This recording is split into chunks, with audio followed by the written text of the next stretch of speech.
Hi, everybody. I'm Dave Clausen, and I'm excited to be here to introduce the Tennessee Alliance for Drug Endangered Children and Handle with Care guide. As someone who's dedicated to supporting coalitions and professionals working to protect and empower children impacted by substance use, I've been deeply involved in the development of this guide, and this project is truly about creating a lasting impact for drug endangered children. Now, today, we're here to give you an overview of this comprehensive resource designed to support and strengthen best practices for those individuals working in fields that intersect with drug endangered children across child welfare, law enforcement, education, social services, and beyond. Our hope, our hope is that this guide will be an invaluable tool for collaboration and for care, not just in Tennessee, but nationwide. The purpose of this video is to introduce the Tennessee Alliance for Drug Endangered Children and Handle with Care guide, comprehensive resource created specifically for professionals working with drug endangered children. Through this video, we want to emphasize how this guide not only brings critical support to Tennessee, but also offers a model of best practices that can be used nationwide. It's designed to foster collaboration among all professionals who intersect with the lives of these children, creating a unified approach to their care and safety. So whether you're part of a coalition, an educator, a healthcare provider, or beyond, this guide is here to support your efforts to make a meaningful difference in the lives of drug endangered children and their families. So joining me today are two remarkable leaders who have been instrumental in this project. First, we have Tabatha, the Tennessee statewide DEC coordinator, and we've got Evangeline, the Handle with Care coordinator. Tabatha and Evangeline bring years of expertise and dedication to serving drug endangered children and fostering community collaboration. Together, we'll share how this guide can support those working to address the challenges these children face and how it provides a framework for stronger, more unified community responses. So both the Tennessee Alliance for Drug Endangered Children and the Handle with Care initiative are crucial steps in addressing the unique and the serious challenges faced by children impacted by substance use. Now, this guide was created with the belief that all children are drug endangered children, and every child deserves a safe and supportive environment free from the risk associated with substance misuse around them. This guide is designed with a wide range of professionals in mind and really hopes to help folks that connect with children affected by substance use. We know that it takes the whole community working together to provide these children with the support and protection they need. So by bringing everyone to the table, this guide empowers professionals across sectors to collaborate more effectively and to create safer environments for these vulnerable children. So without further ado, welcome Tabatha and Evangeline. Thank you. Thank you, Dave. All right, so I'd like to offer my first question to you, Tabatha, and I was wondering if you could kind of open or unpack why this guide was really created, the vision behind it, and what problem you saw it really addressing for folks. Well, I'll have to tell you, Dave, over the past five and a half years, we have presented the work that we've been able to accomplish in Tennessee at multiple conferences across the United States and to other drug endangered children alliances across the United States. And we realized during that time that we had something really special in the state of Tennessee. But saying that, we had nothing to share with them. I mean, we could go as, coordinators there and present on a panel for a conference. We could bring our DEC coordinators with us and have them present about how it's being, they're implementing the program there within their communities. But then at the end of our sessions that we were presenting at these conferences, they would ask us, do you have anything that you can share with us? Anything that you can give us, a guide? There was always that interest there, but we had nothing to give to them. So we realized that we did have something special and unique in the way that we were implementing this within the state of Tennessee. Evangeline can talk about the Handle with Care model, and I'll share about the National Alliance for Drug Endangered Children approach or the model that they had. We did have two promising practices already. But what we did was we took those two promising practices and involved them into one promising practice for the state of Tennessee. Again, we wanted to be able to share our work and resources. And doing that, we had to be able to formulate it in a way that people could, either have a written, like a guide, a printed copy, or also streamline it so that we could have something where they could see our work and being implemented using an online version for our training.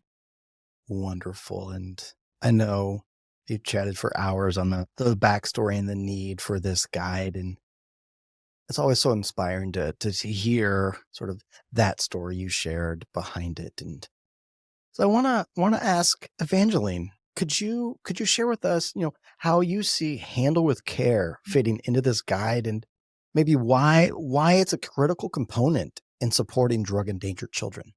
Well, I think for TADAC and for Handle with Care, we recognize that it's not enough to, respond eventually. We want to actually be able to prevent and intervene in the moment for a lot of these kids. And Handle with Care is a really interesting initiative because it really emphasizes first responders, law enforcement, school districts, and community partners, and figuring out how we can have children access the resources they need in the moment more quickly. And so I think overall, it aligns very directly with drug endangered children because a lot of the kids that are experiencing really difficult situations in their home life, we don't always know that they're happening, but they're at school the next day.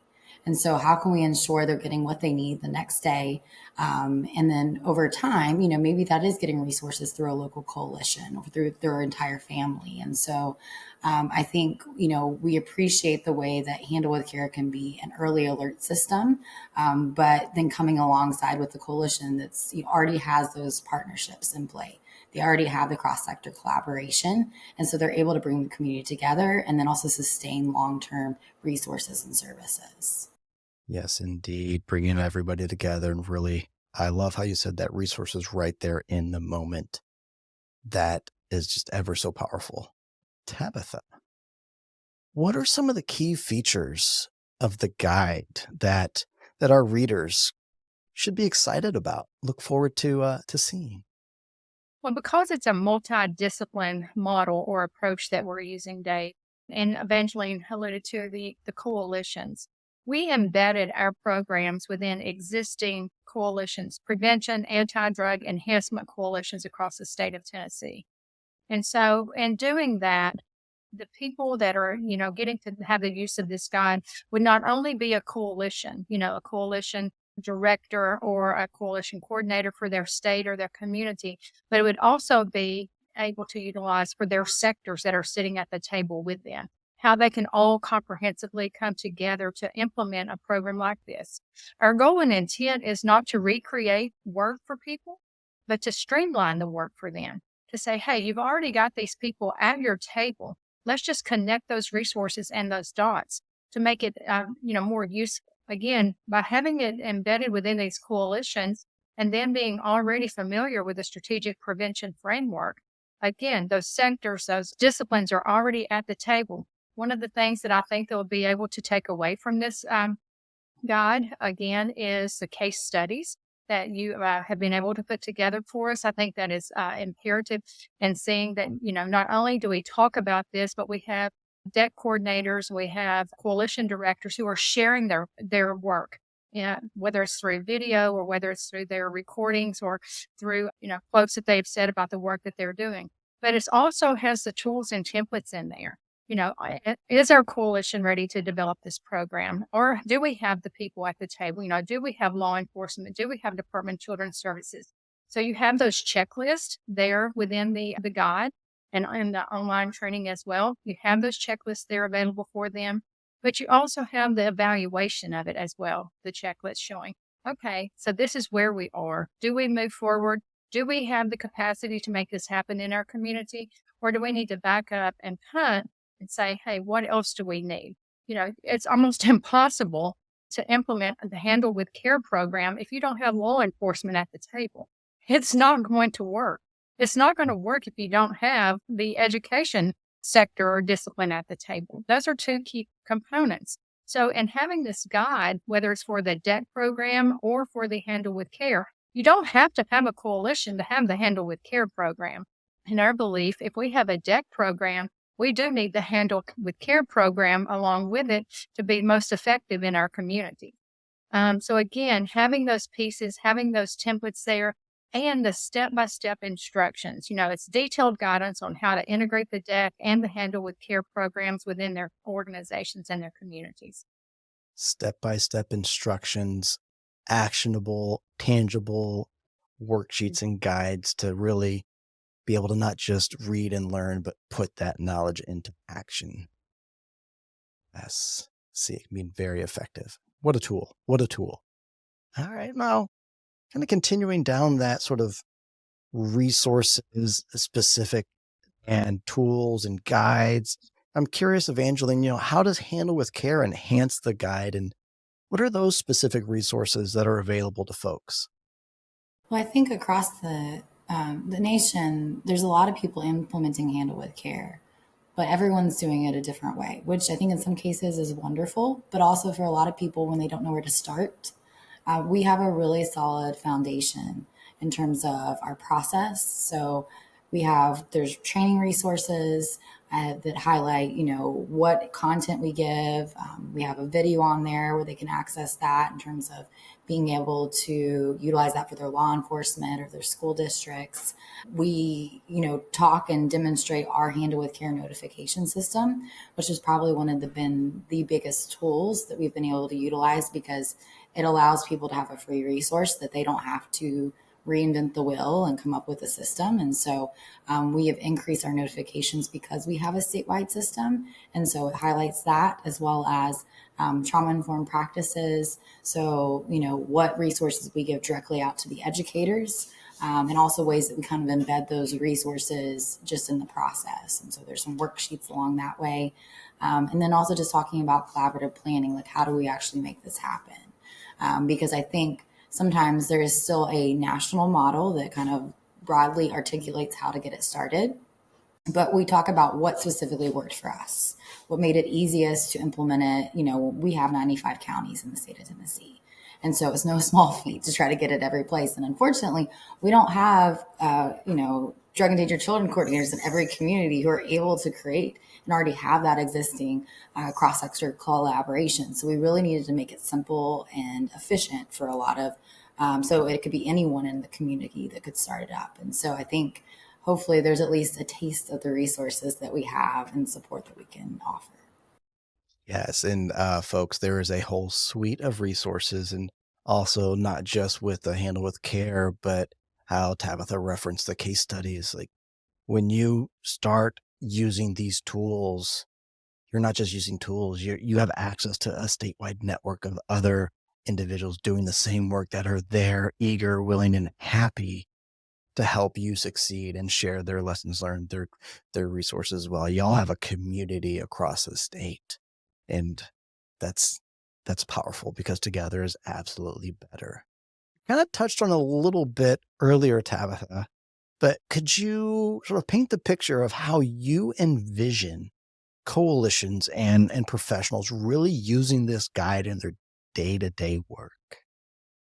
Well, I think about the work of a coalition, and I know that I was previously a coalition director in my county in the state of Tennessee.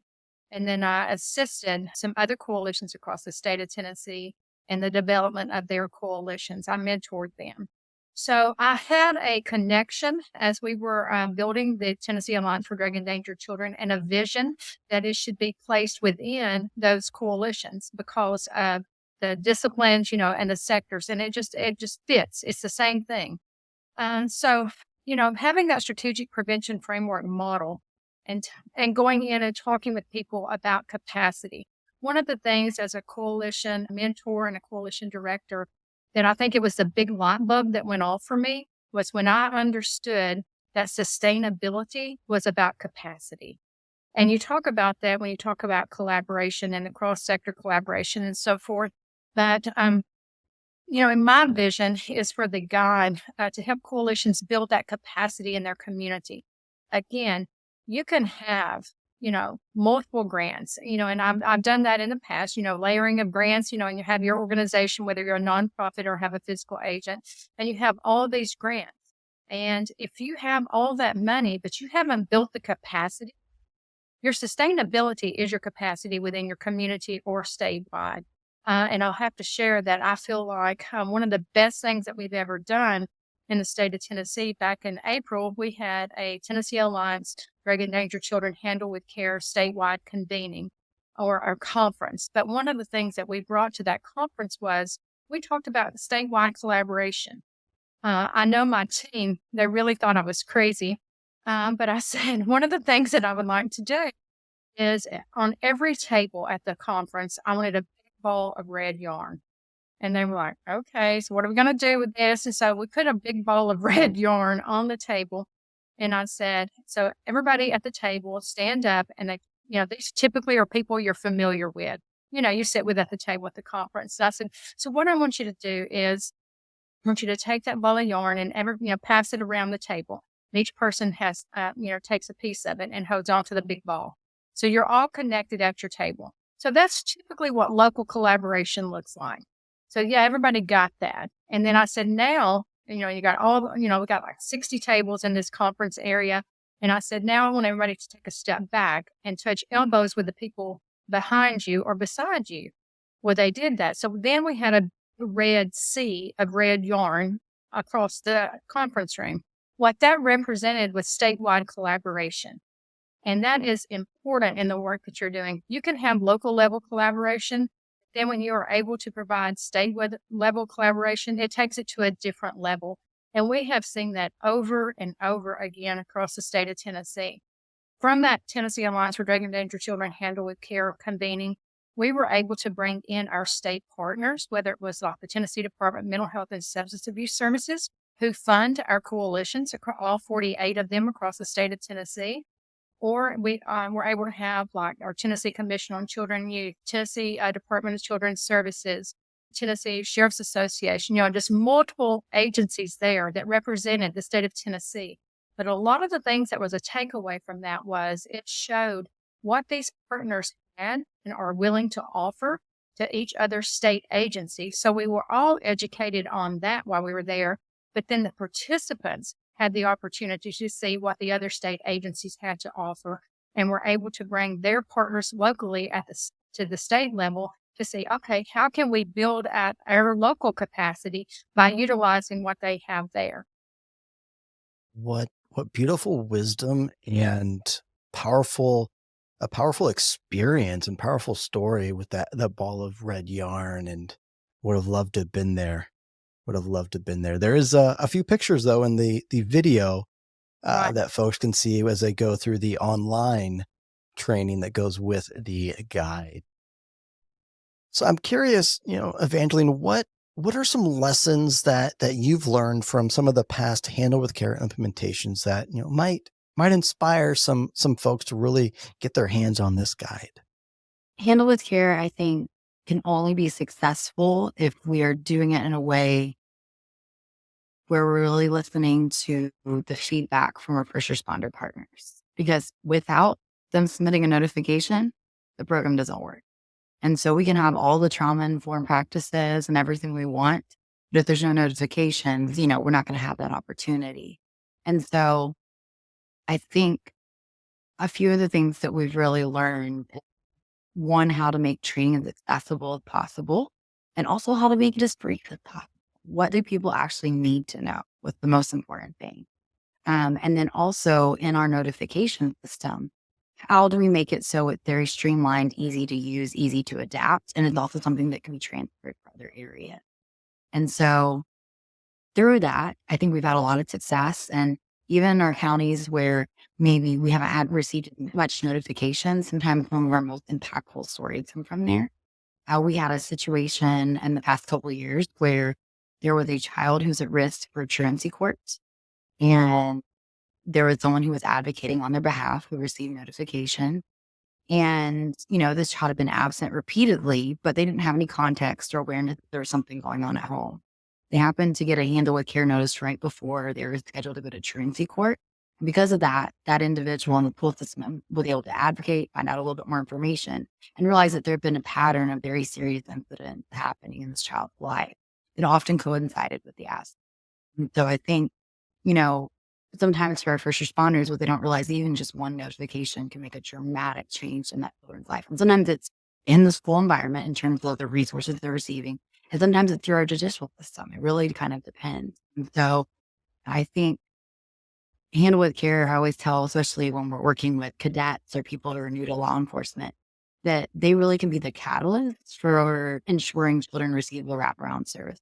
Because oftentimes we have the resources in our community.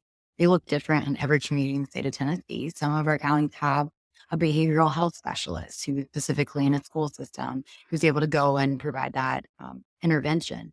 Some of them have one counselor for multiple schools. It's going to look different, but by having the information and then also providing the trauma-informed training, we're equipping more professionals to be able to provide support. And we know we're going to have a greater impact long-term. I think for our counselors specifically in a lot of our schools, it's been especially helpful because they're not always in the loop for whatever reason. They may be called to react or to respond. But a lot of times our school system specifically want them on the handle of care notification. So they're already alert, they're already planning their day so that if they need to provide intensive care for that child, they're able to. And so I think overall, I think it's easy for some places to say, well, we're a small community. We already do that. We all talk to each other. Everyone knows everybody. But more often than not, we're not talking as much as we think we are. And we're communicating what we think is important to us and not necessarily what will impact a child because we don't know what's going to. And I think that's the beauty of Handle with Care. We don't know what's going to happen. We don't know if they're going to need support the next day or not. But because we have that heads up, we can be ready for it. Yes. And at the heart of Handle with Care and coalition work and the Tennessee Alliance for Drug and Endangered Children is collaboration. We've talked about that just a little bit so far during our conversation, but I'd like to just to dig a little bit deeper. And so I'm curious, Tabatha, what do you see as the role of collaboration when it comes to the success of the TDEC approach? And part two of the question, how does this guide encourage that cross-sector collaboration? Well, one of the things that Evangeline just mentioned was the beauty of our programs working together. And I think that's so true. Well, I think the shift for us, Dave, was when we went beyond just saying that it's a drug endangered children program. And we started identifying using the prevention model that all children are drug endangered children, but to what extent and for how much risk is going to vary. When we changed that verbiage around that, I think it changed the whole structure of our work that we do in the state of Tennessee. Many times when we're presenting now where I'm presenting my portion of the Drug Endangered Children program, I will ask how many people in the audience have a drug endangered child in their life. Every once in a while, rarely, I'll have someone raise their hand and say, they have one or they're a foster parent, they have one. But I always raise my hand and say, well, I have one. And then you can kind of see people's face. Oh, that's why she's so passionate about this. This is why she's doing this work. And then I'll tell them, but it's my granddaughter, but she's not growing up in a household where there is, alcohol or drugs or tobacco, but she's growing up in a community where all of these things are prevalent and available to her. So therefore, they start saying, oh, prevention. So then I start asking them, do you have a niece, a nephew? Do you have grandchildren? And people all start raising their hands. And I'll say, now take a look around the room. You all have drug endangered children in your lives to some capacity. Well, after saying that is, using this guide, I think also shows that each and every person within a community, whether you're law enforcement, whether you're educators, medical workers, behavioral health, whoever it is, if they are part of a network, they're a community, they're a citizen, they can use this in implementing programs, again, using that prevention model that it takes everyone in the community in order to create environmental change within a community. whether it's doing the social norms, whether it's doing, creating awareness or interventions. Uh, we are truly blessed in the state of Tennessee because not only do we have prevention model, but we also have recovery and treatment as well. And because of the state of Tennessee and our infrastructure, and especially this was prevalent during that collaborative convening that we had with the state of Tennessee, we have certified peer recovery specialists that are embedded within our coalitions that assist people into getting into treatment and helping them walk their recovery path. We have regional opioid prevention specialists who are out here supported with, the distribution of naloxone. We have Tennessee Department of Health who's also distributing naloxone out through our local health department. We have such an infrastructure in the state of Tennessee that, again, that collaboration piece and showing that it's just not one entity. It's all these entities, whether it's at the state level or, and then it just trickles down to the local level and how you can make this actually really happen within your communities.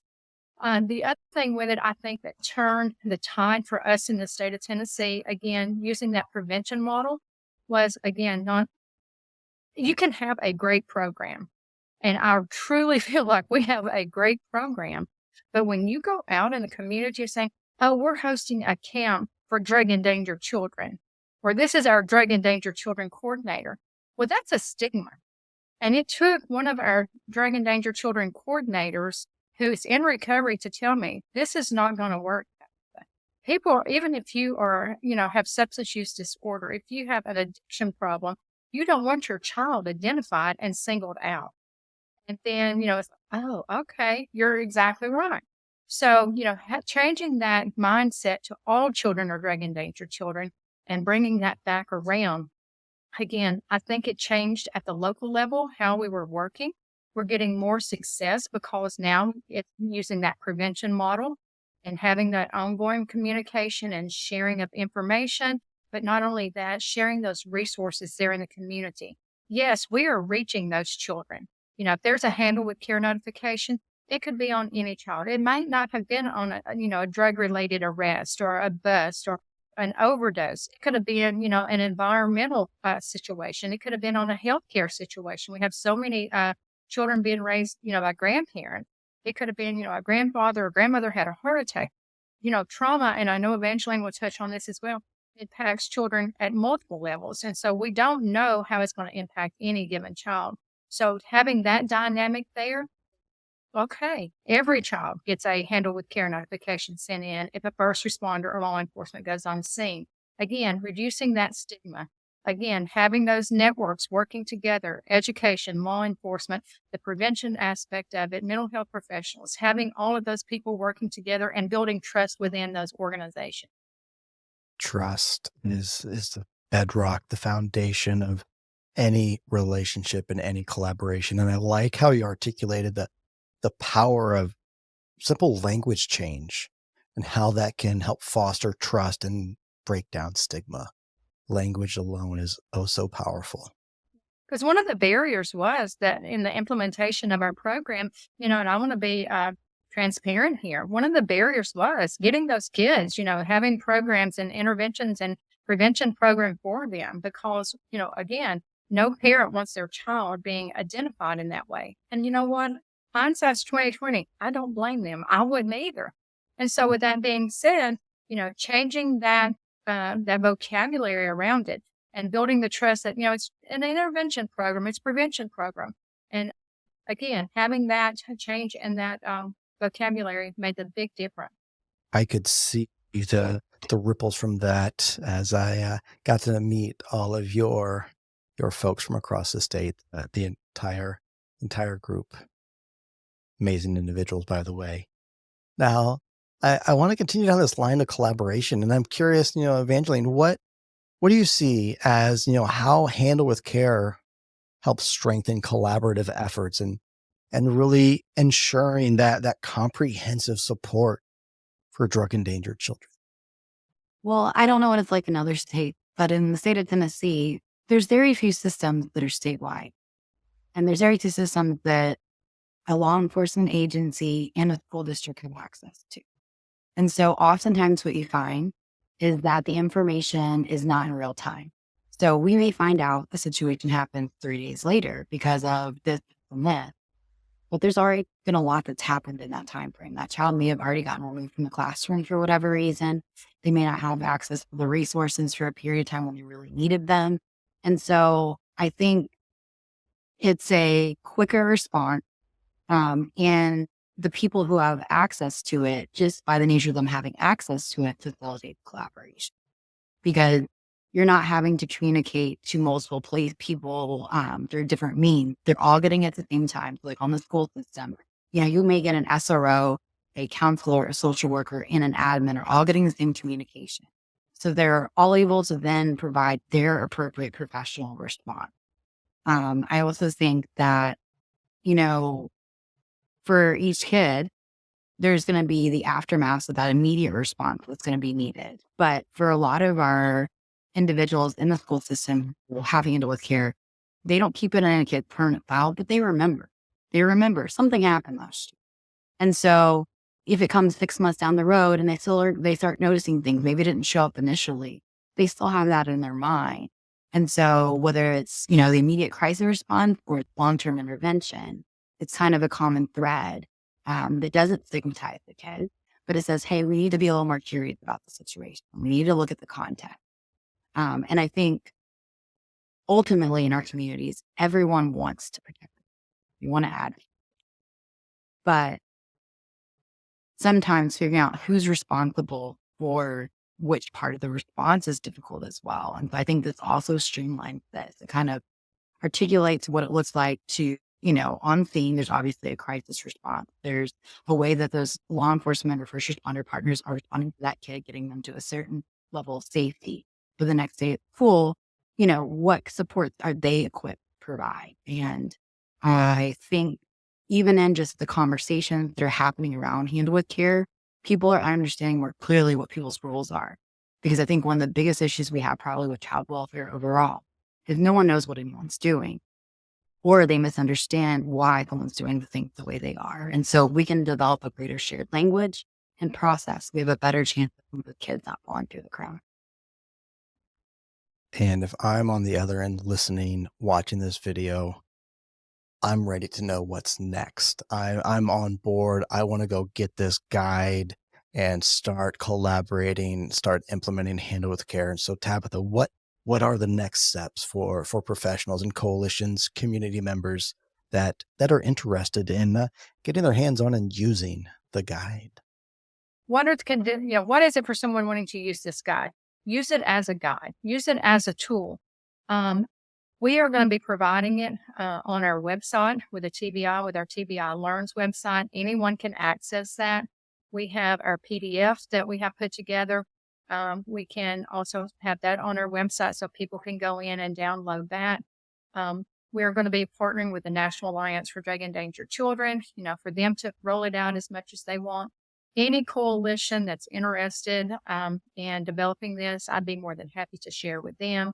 Any opportunity that we can have to come out to their communities or their states to do, we can do Teams meetings, we can do Zoom, anything like that to be able to share with them, of what our successes have been, but also to be honest with you, share, what our gaps and barriers have been as well. That's all very important. True heart for the mission, true heart for the work, and absolutely embody the better is together, and let's lift up and support each other.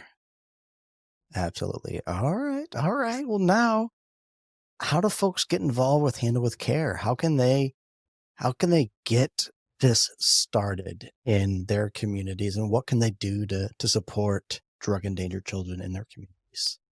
Absolutely. I think just reach out. We are happy to, we provide support across the nation to different states that are interested in kind of learning more and kind of talking and troubleshooting through what they're trying to do, whether that's build, a full drug endangered children and Handle with Care model, or they're wanting to start with a piece of it. I think, like Tabatha said, we've learned a lot. And so if we don't know it, we will find someone that does. And so just, reaching out to see, okay, like what are ways that you can increase your training or build advocacy or figure out how you can deepen the partnerships that you have in your community. Maybe you haven't thought about this before. And I think, we figured out what works for us based on the agencies, both statewide and locally in our state. But, there may be a partner agency that we have connections with too, and we're able to provide that contact information. So any ways that we can do that. And then also just kind of being able to, I think was important for people to look at what they have locally. You know, Sometimes we definitely see the things that we're missing in our community, but we don't look at all the strength that we have. And so what do you have there that you can build upon so that your program can be full? And we're all happy to provide our contact information. And there is a Tennessee Dangerous Drugs task force website where there is access and pages that talk about each of our programs. But we're happy to answer emails, calls, whatever we can do, because both these programs, I think, are very personally and professionally important to me and Tabatha. And we want to see ways that we can avoid situations where kids are not receiving what they need just because we're not communicating well or we just don't know what's available. And I would encourage folks to know that both Tabatha and Evangeline are always, always just one email away and always happy to help. I want to thank you both for sharing your insights and experiences. And it's pretty clear to me that the Tennessee Alliance for Drug Endangered Children and the Handle with Care Guide is a critical step forward in creating those safer, more supportive environments for children affected by substance use. And folks, this guide brings together the knowledge, the tools, the strategies needed for a comprehensive, collaborative approach that addresses both the immediate and the long-term needs of drug endangered children. So if you'd like more details or want to stay connected, please, please, please reach out to Tabatha, Evangeline, or connect with the TBI and their Dangerous Drugs Task Force website.